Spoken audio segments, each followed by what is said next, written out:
So my next project is to build a storage cart underneath the extension piece of the table saw. So I already have a base. It's, I think, the 1/2 inch particle board, whatever that is, with pieces of plywood as stiffeners, same kind of stiffeners I put on the miter saw cart. And then I'm going to build up sides and have drawers. I think I'm going to have a pegboard on this end, and the drawers I'm going to try and make it go that direction, out between the legs. Thank you to Mike for the suggestion. I was going to have them come this way, but since they're 2-foot drawers, it might make more sense to go that way, and then I can have a pegboard on this side to hang things.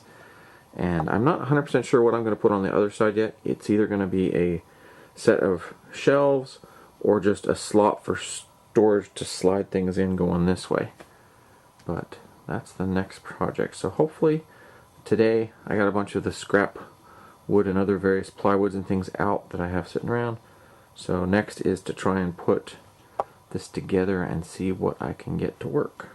So that is next. Oh, the other thing is because this is going to just always sit on the floor, I have to and because the whole table saw goes up and down with the flip lever, I have to make sure any connection between the two allows the table saw to go up and back down. So I can't solidly attach this, so I just need to come up with a way of loosely attaching it such that it allows it to go up and down without it causing problems. But the cool thing is this is long enough that when my extension table bench is sitting there, it goes right up, and there's like a 1/4 inch gap on the other side. And this is high enough with the wheels that my feet go under, so I don't have to worry about this being something that my feet hit. My feet actually go under it. So yep, that's where we're at, and that's what's going to be next. So next piece should hopefully show more progress on this.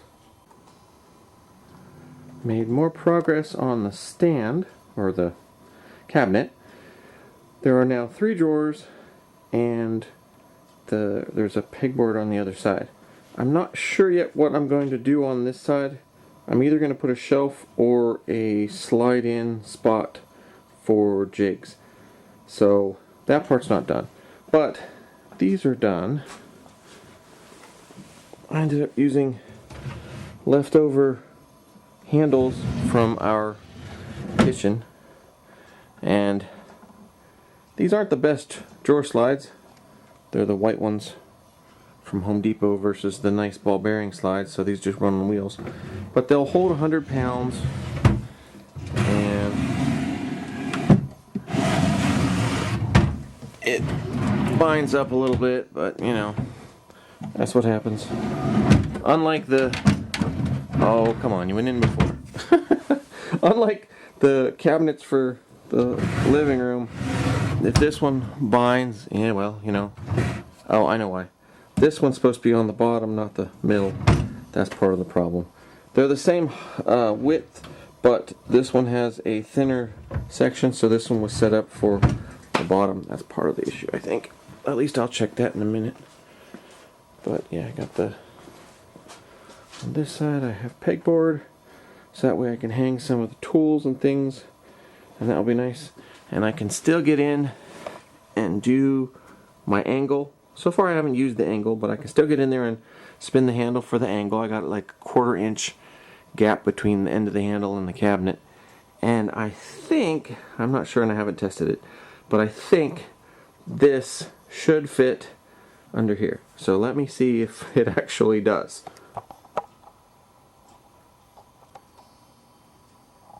Yep, looks like it will.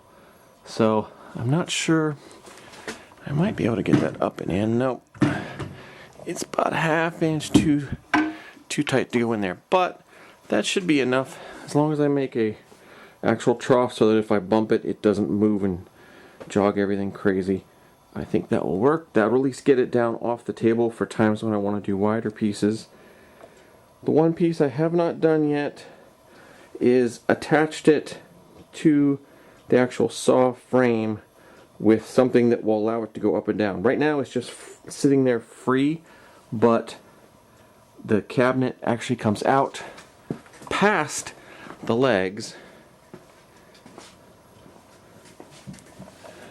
So the legs by themselves, as long as I attach, maybe I just attach the legs so that the legs are more stable, then that will help guide. As long as I don't lock it together and just have sort of a vertical chute, then that should allow that to go up and down and also move with it.